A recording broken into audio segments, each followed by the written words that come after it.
Hey, my name is Father Norm. Our journey through life is a journey in learning how to love. That's what you're called to be, people of love. What can you do to bring love into the world? Near the end of my training, I was so happy.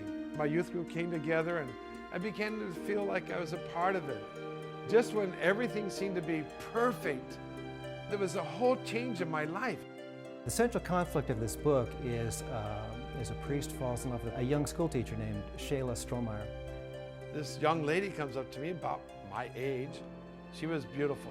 We sat down to talk, and I had no intention of getting to know her because I was going to be a priest. I mean, you can't be married and be a priest. I don't know what happened. We just started talking. She just started opening me up like a can of tuna or something. I started telling my story, my life, and I was going, wow, this is incredible. I've never done this before. And from then on, Shayla and I advanced.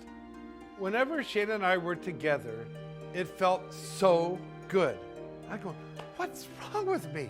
I never felt like this before. And I said, uh-oh, I'm in love. I'm in the seminary to be a priest, and I'm in love. This is not cool. He's almost at the place where he's going to take his lifelong vows. What is he going to do? He loves this woman, and yet he believes God has a calling for his life. I was so scared, thinking I made a horrible mistake being a priest. I went through a lot of challenges as I went through this. Just kind of tried to listen to God. God, what are you trying to tell me to do? And it seemed like the choice was to stay where I was, to stay in the seminary. I realized that God did want me to be the father of many families. I've done all these things and been very much a part of their life.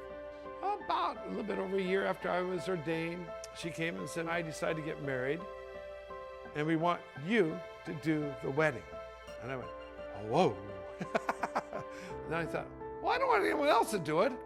So I said, yes, I will do your wedding.